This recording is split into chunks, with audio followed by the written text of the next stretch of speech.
If she'd said, I'm praying about just stop oil or bird welfare, she wouldn't have been arrested. She was arrested when she admitted to them she was praying broadly about the issue of abortion, silently in her own mind. And so that then is thought crime territory for the first time in our modern history. It's quite extraordinary. Today on British Thought Leaders, I sit down with Ryan Christopher, director of ADF UK, a faith-based legal advocacy organisation that defends fundamental freedoms. ADF UK has recently been involved in legally representing people who were arrested for silently praying in censorship zones. I'm Lee Hall and this is British Thought Leaders.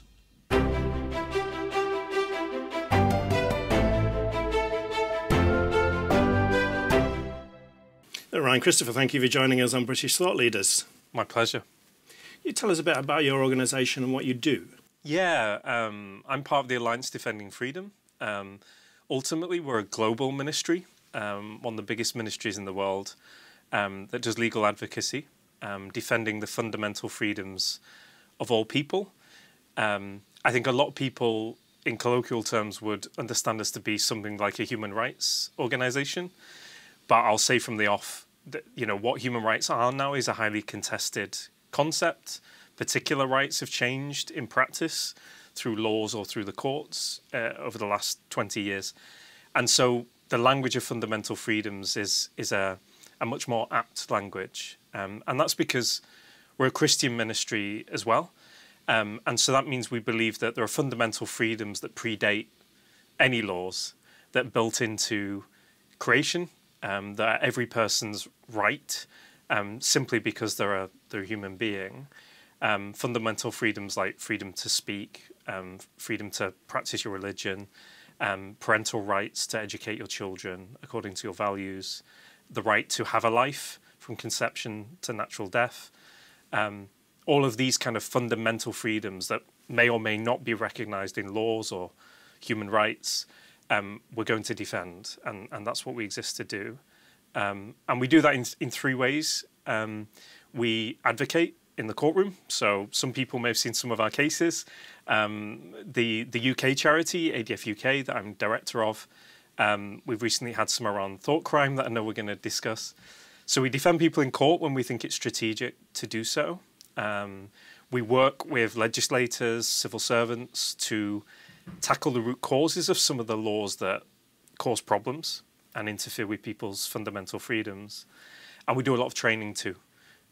We believe that there's going to be no good pathway for the West without a whole generation of young leaders being formed in what was best about the West, what is good about our patrimony, our history, so that we can continue down that path. Thank you. So diving into some of the specific issues you're working on, Isabel Von Spruce is a charity volunteer who was arrested again recently for silently praying near an abortion facility. Yeah. You've been very involved in supporting her. Yeah. Could you bring our viewers up to date on what's happened so far? Yeah, so Isabel Von Spruce is, she's been a volunteer helping to run a witness and vigils outside abortion facilities in Birmingham for 20 years. She's done that peacefully, and she's got numerous women that testify to the life-changing help that she and other volunteers have given. It can be practical support in times of crisis pregnancy. It can be because women have been coerced into abortion that they don't want to have. So all of a sudden, Isabel found that the local council, via primary legislation, had gained the power to criminalise certain behaviours. They passed a public spaces protection order, they're called, sometimes called buffer zones. We call them censorship zones for reasons that should become clear, that prevented, at least on the face of it, Isabel and other people doing what they used to do outside the abortion facility. The reason given was to prevent harassment of women. And what we've seen from the evidence that we've dug into as an organisation, and the Home Office formal review in 2018 on this matter found that actually incidents of genuine harassment were rare to non-existent. What this boiled down to was the local council and the local facility providers not wanting the presence of anyone that could be perceived in any way to not approve of all the decisions that might be made in that space from existing, even if they might be helping women in a way that those women otherwise wouldn't get, which is quite extraordinary when the mantra is to be pro-choice. I find that quite ironic and deeply sad. And so Isabel felt with this criminalisation of presence, in effect, coming in, presence interpreted as protest, according to the local order, that she, in conscience, had to oppose a law that is absolutely unjust on the face of it and unreasonable, violates our liberal traditions, our democratic traditions, our traditions around speech and expression, and also about charitable help being a normal course of events on our public streets. But more than that, it risks being stretching into the realm of thought crime too. And that's because when Isabel continued to have presence there more recently, and she was then arrested, she wasn't arrested for the fact that she stood there silently. She was allowed to do that.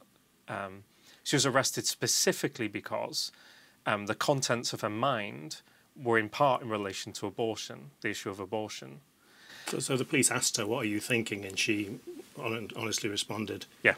The police knew that they were not in a position to arrest her or charge her on the basis of her standing there silently, or that they shouldn't. Again, that doesn't often stop the authorities from intervening in that way.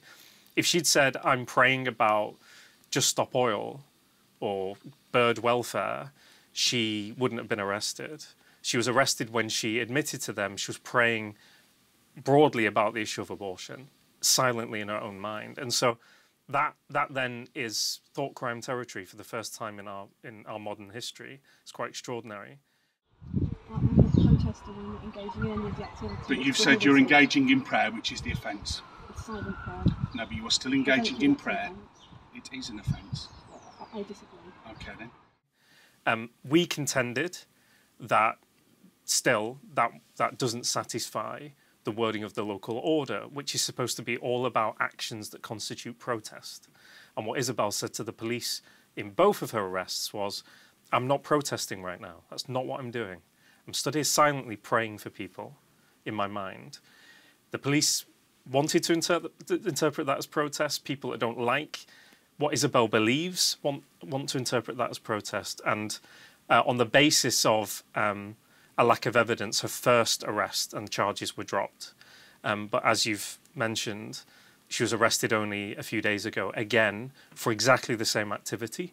And we don't know on what basis those charges will be brought. So it'll be a month or two before the latest developments of Isabel is clear as to where it goes.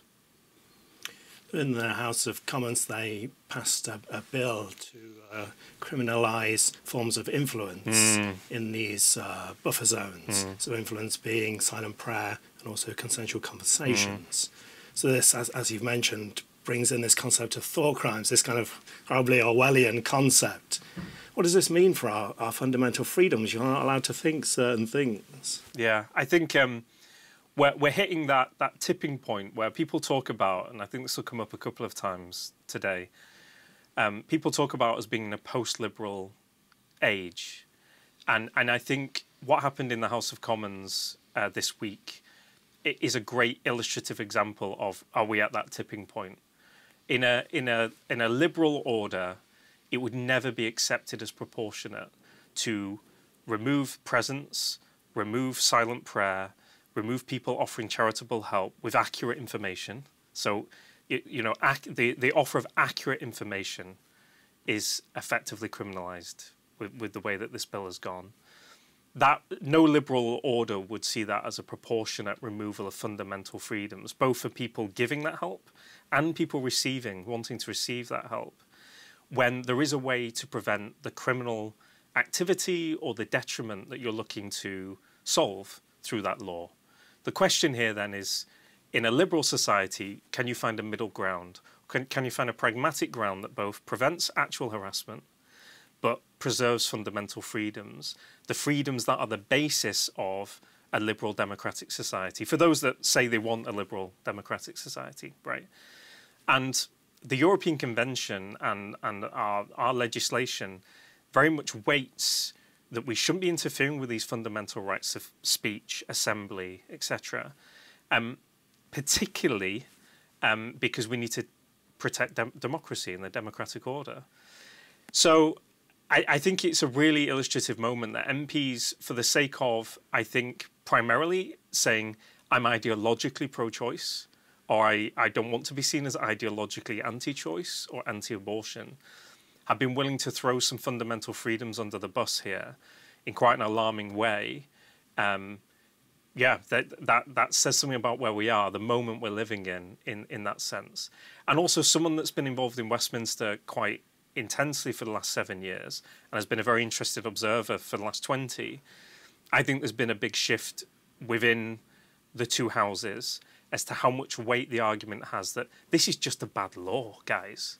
You know, and maybe I'm looking through rose-tinted sunglasses, you know, back 20, 25 years, but I seem to remember lots of debates where people would say, I like the intent here, but actually this law is terrible. And in this case, why this law should never have passed is to criminalise influencing. Like, what does that mean? There's no even attempt to be clear and accurate about what that phraseology means. And there are principles to good lawmaking, you know, where the law is clear, where it's consistent, where people can understand in a common sense way what it means. The laws that start talking about influencing being criminalised violate all those principles of good law in and of itself. So this violates liberal principles, it violates democratic principles, it violates principles of what good law is.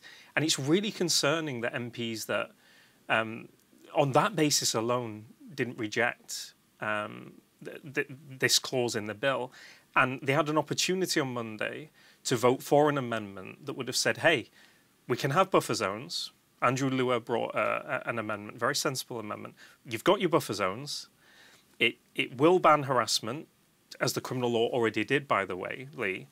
But for the sake of certainty, it shouldn't ban consensual conversation. It shouldn't ban things like silent prayer. And MPs didn't vote for that. So it's a really concerning moment. And I think it has all sorts of implications for, again, that question of, if we're not in a liberal moment anymore, then where are we going, actually? Looking at the consensual conversation part of this, there was a BBC poll last year that said 1 in 5 women who have an abortion don't want to. Yes. So these women approaching the abortion facility, there's someone there like Isabel who can maybe offer some support or offer another option and things like that. But now that's completely not allowed. Even if the woman wants help, she's not allowed to receive it. That's right. Is that working in favour of these women? No, we don't think it is. And people might not like the ideology or the religious practice of some of the people offering help to women. That's become very clear in a lot of the conversations and debate. But we have hundreds of testimony that we've seen, and I've met a lot of the women that have received this help in the course of doing this work. And I think a lot of people, honestly, frankly, don't believe the number of women that would want this help and have received this help over the last decade, over the last 20 years. So I'll give an example of Ealing, where the first PSPO came in. The group there, you know, can show hundreds of women that were helped from their presence on that site, of 20 years of presence without one charge or arrest the whole time. When the police were asked ahead of the council bringing the local order there, are there persistent problems with behaviour on the site, the police said no. And we have proof of the help of these women. And what's really insidious, again, a bit like influencing being such a broad term, the wording in the legislation that allows the local orders to be brought in is about quality of life, again, without definition. Well, who am I, or who are you, or who is the local council to assess the impact of quality of life of a woman being able to have the child that she wants to have, that she otherwise wouldn't be able to? How do you put a number or a measure on that? And how do you weigh that up against the fact that some women might not like the presence of someone that's religious to walk past on their way into the clinic? I think it's really dangerous territory that we would start wading into, us deciding qua council or qua state which bit of quality of life outweighs the other, particularly when you're starting to criminalise otherwise peaceful behaviour. And that's the opinion of these women that are just saying, like, hang on a minute, we should be able to have the choice of having that conversation if we want to. As long as that person isn't behaving in a criminal or offensive or super abusive way, it should be up to me to decide whether I want to engage with them. Like, women are smart, women are capable, women are resilient. Like, I, as a woman, we hear from them saying, I want to make that choice. And while some women might not like the fact that she's clearly religious that's offering help, actually for me, because I'm religious, that makes me trust her more, for my part. And so, again, it does boil down to, do we really believe in a pluralistic society and a public square that is a typical public square that is the Western tradition or not? And the answer is increasingly no. We don't believe in choice if it's that choice. We're going to be liberal unless you want to do that thing. And it's carrying through in a way that's impacting, in this case, real women's lives. Some women who aren't on the welfare system because they were brought into the country illegally by men who control their life and are coercing them into an abortion. They have no recourse on the system to help.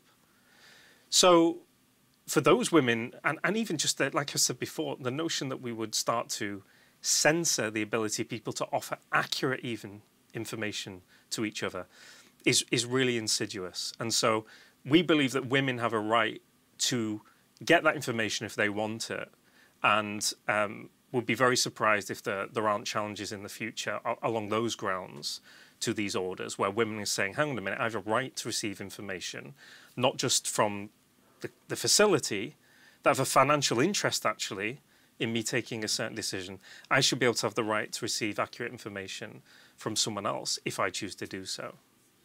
Looking at it from another angle, the police are there to kind of enforce public order and deal with kind of crimes and things like that. 6 police officers turning up because Isabel had the wrong thoughts. It's hard to see whether that's a good use of police time. It's really tough, this, because clearly the 2 arrests of Isabel were both unacceptable. That she was arrested at all is unacceptable, but the manner in both cases was unacceptable. On the first instance, Isabel was arrested by, I think it was a couple of police officers, but they searched her in the street. I mean, that's the kind of thing you do if you suspect someone to actually be a danger to other people. This was a woman silently praying on her own in the street.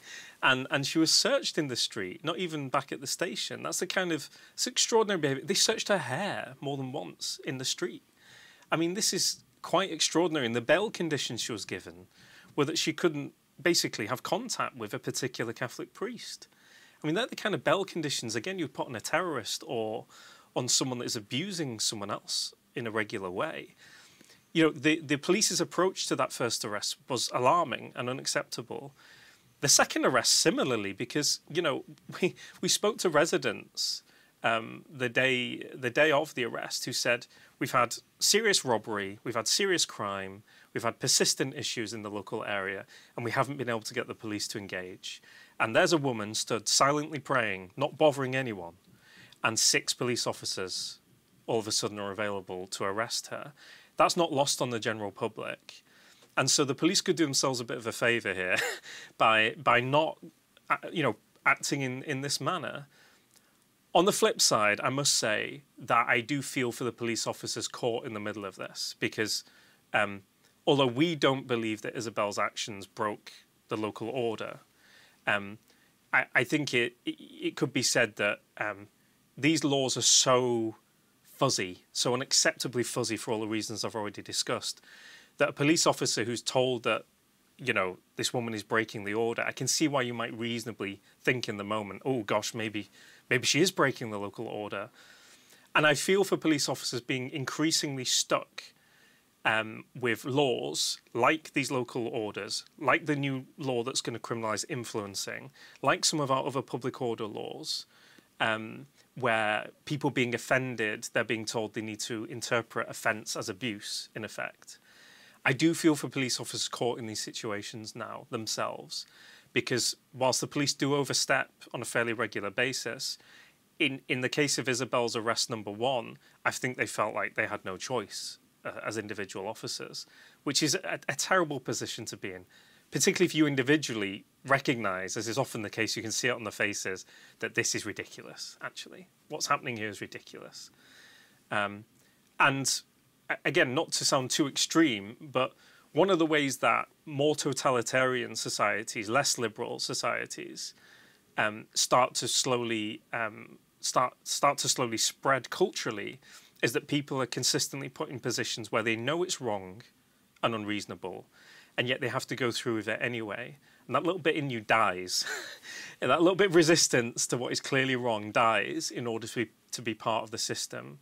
And culturally, the totalitarian shift starts to happen with people being stuck in those kind of situations, like many of our police officers are. And I think they felt it with COVID to some degree too at times, frankly. But today it's the abortion facilities, but tomorrow it could be another contested political issue where people are arrested for the wrong thoughts. It feels like quite a terrible precedent. Yes. What can be done to improve the situation? I think the ultimate solution for a lot of our public order issues and this cultural shift towards laws that protect certain ideologies at the expense of our traditional Western fundamental freedoms has to be new primary legislation that really makes clear that certain types of speech, expression and action are always going to be protected. Ultimately, I think that is the only medium to long-term solution. The courts aren't going to come and save the liberal order in and of themselves. They can only interpret what they get from the legislative. The executive has shown itself as not having much of an appetite with this bill, for example, in stepping in, laying good amendments and whipping them as it could have. And so it really is going to be down to new primary legislation that makes clear, for example, that offence isn't abuse in the public square, whether we're talking about issues of gender or issues of abortion, or whatever else might be controversial, frankly.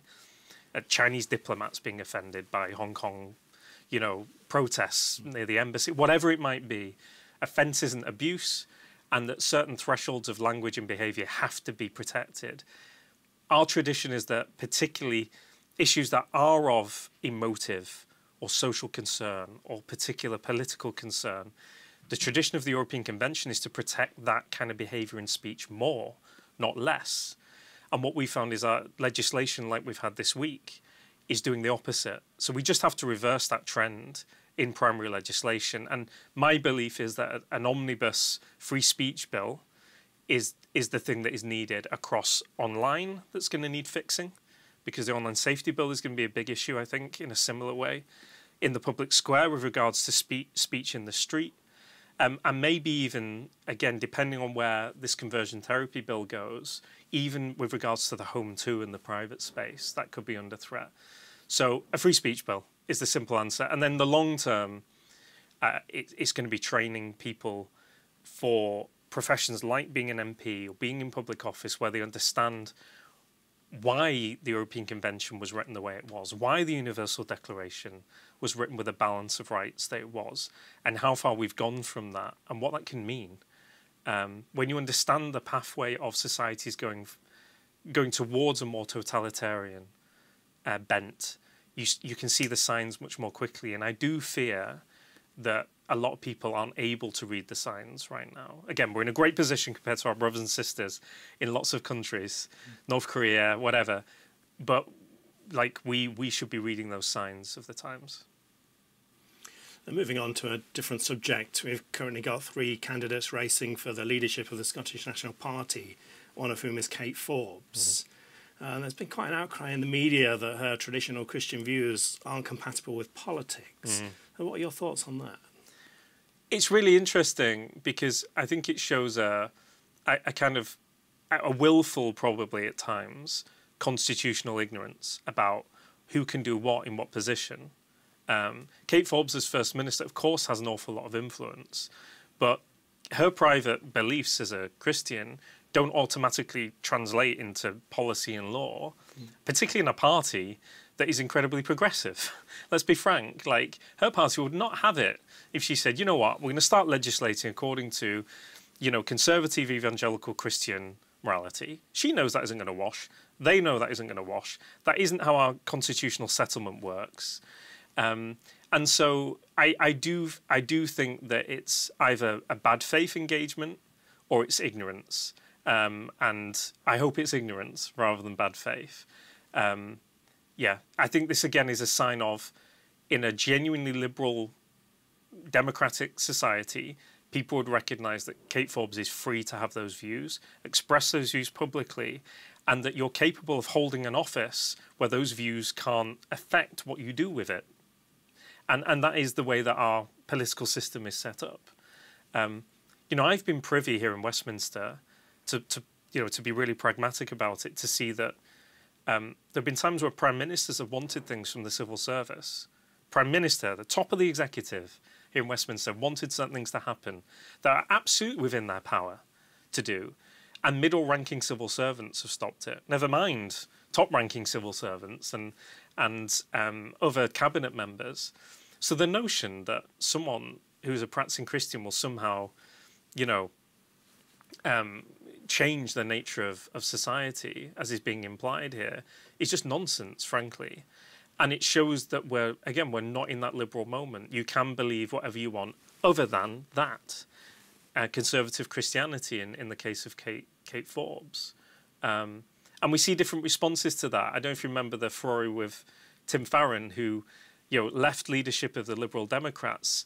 You know, his conclusion at the time was, you can't be a practicing Christian and be leader of a mainstream party now, which is something I would disagree with him on. I mean, he's probably a better place than me to make that assessment. I don't believe it's true. I think what happened there was Tim Farron wasn't clear and consistent in his beliefs, like Kate Forbes has been. She's kind of stood firm.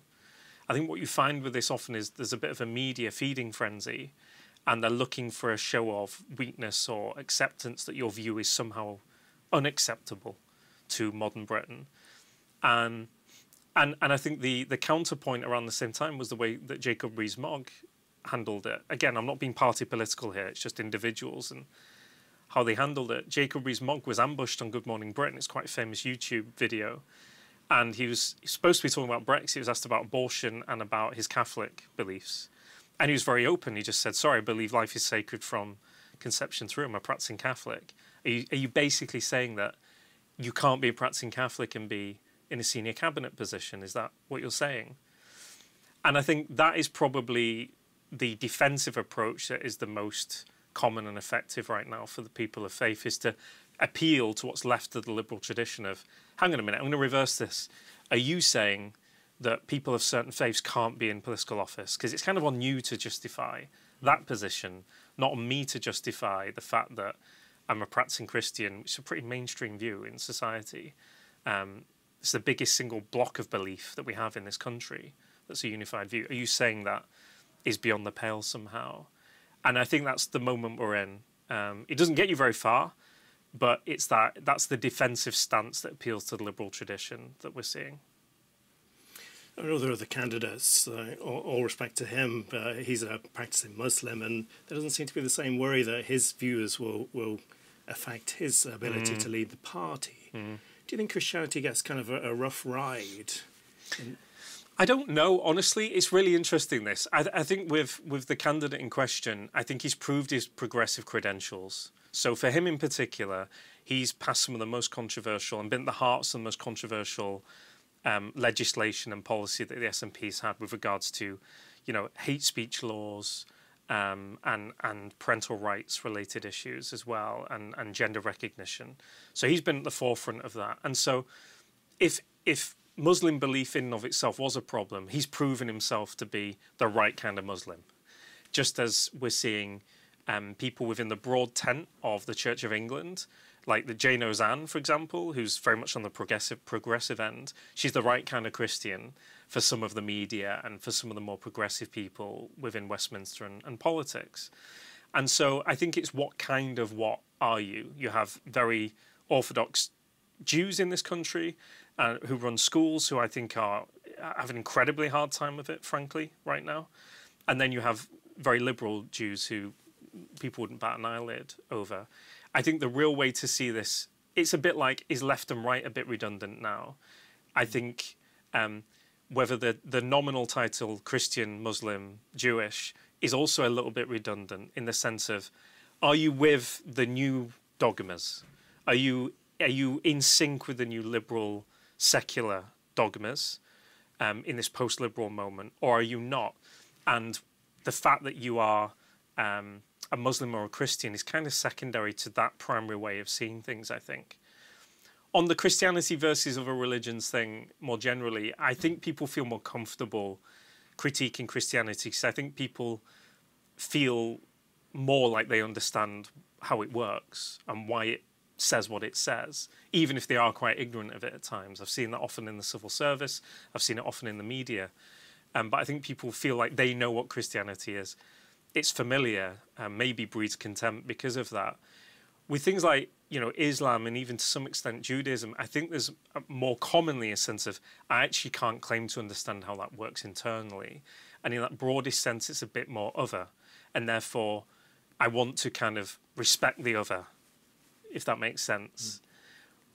When I speak to my Islamic friends, they think that Islam has a much harder ride than other religions in this country. So it's really interesting how those perspectives differ. And I think if I was to ask my Orthodox Jewish friends, they think they have it hardest right now. So, yeah, I don't know. I think the key lens is, do we have secular dogmas now that are inviolable to a certain portion of to the majority of the Westminster media establishment that create that national Overton window of acceptable opinion, basically? There's a lot of talk these days about like inclusivity, diversity. I know the Free Church of Scotland described what happened with Kate Forbes as anti-Christian intolerance. Why is there this kind of pushback in society against religion being involved in civic society? Where did it come from? I think it comes from, funnily enough, we're talking about whether people will want to defend what's left of the liberal order now, but the roots of it come from the liberal philosophy that's made the modern West more what it is. You think about the assumptions and the refounding of France, you know, post-Napoleon. You think about the assumptions at the heart of the American project with the Constitution. This very modern liberal notion that I, as an autonomous individual, have freedom, unless there's a very good reason to interfere with that freedom, then I have it. That being a kind of an implicit, at least, even if not always explicit, kind of highest mantra for the liberal era, I think that's still there. I think that notion that I, as an individual, shouldn't have anything that even suggests what I do is wrong has grown in strength and power over the last 150 years. And so you have that old school kind of liberal notion that you shouldn't be interfering with me, alongside a post-Christian, in my view, intolerance for people not believing the right thing. And so what that's done is created a combination of, I should both be free to do whatever I want with the least impediment possible, along with, even if you have a belief system that implies that what I want to do is not correct or good, then that's seriously offensive and unacceptable to me. So we have both a liberal route and we have a kind of new puritanical intolerance combining, which means that people of traditional morality systems like Christianity or Islam or Judaism are seen necessarily as hateful because they have a moral black and white system that goes before my individual desires and feelings and experience.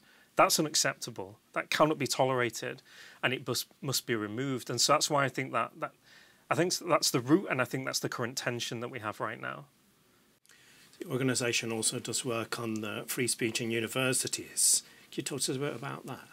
Yeah, we, in lots of the areas that we've discussed about today, Lee, the biggest issue is not actually usually the law, although the one past this week is a stinker. It's not usually the law, it's actually practice and policy and guidance, right? So often the law's okay, but the way it's interpreted or the way that professional guidance is delivered is bad, particularly to HR departments in companies or, in some cases, universities. The law on freedom of speech on campus is actually quite good. Not only do universities have to abide by, respect the freedoms we all have around speech that we have in this country more generally, but universities have a positive duty imposed on them by the Education Act, for them to take all reasonably practicable steps to ensure that people are free to speak and assemble and to hold events. So it isn't just a passive respect, they have to positively assist. But what we found in practice is, again, in particular, where speech, speakers or societies are trying to speak of or hold events about or be the kind of people that might be seen to be in tension with the current secular dogmas, then the student unions or the university apparatus of whichever part all of a sudden start to suppress in practice those groups or that event or that speech or that message. Right. And obviously you see that particularly on controversial issues like the one we mentioned, beginning of life related issues like Israel and Palestine, like issues around Islamophobia, prevent extremism. These key tension points are the areas where we see the most censorship happening in practice. And again, Christians hoping to affiliate. And so in practice, what we find is that student unions in universities are actually discriminating on a fairly regular basis against people that hold more controversial views, in denying student societies the ability to affiliate, to hold events, etc., use the same facilities and services. And behind the scenes, most of the time, we win those cases very quietly because the law isn't bad. But the bad practice in and of itself creates a chilling effect. Students know that if they hold a certain line academically, they're less likely to get support from their supervisor. They know they're less likely to get first rather than a 2-1. They know they're less likely to be approved for the certain committee as a junior academic. They know that's what's actually happening here.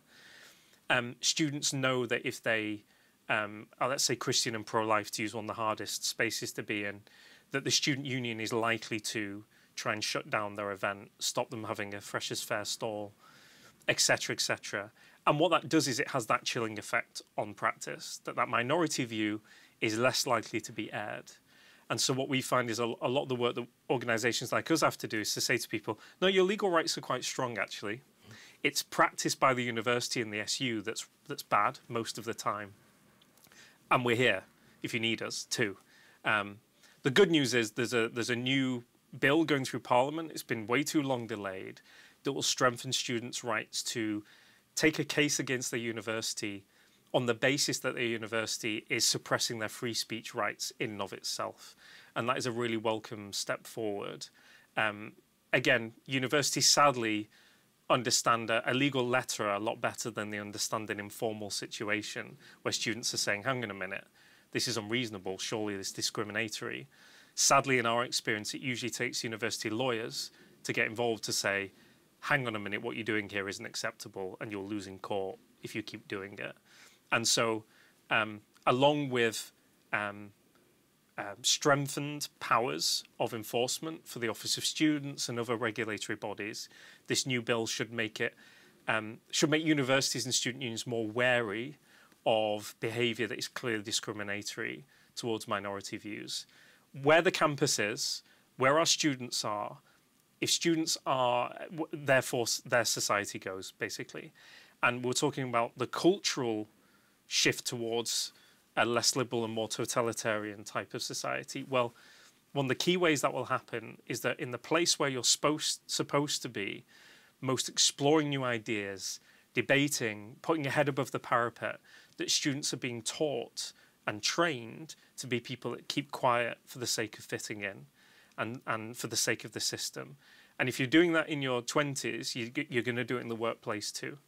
And their society goes. And so I'm really glad you've mentioned this, because this is one of the key cultural petri dishes for where we're going to be in 50 years. We need to get it right. Right, Christopher, thank you for joining us on British Thought Leaders. Pleasure.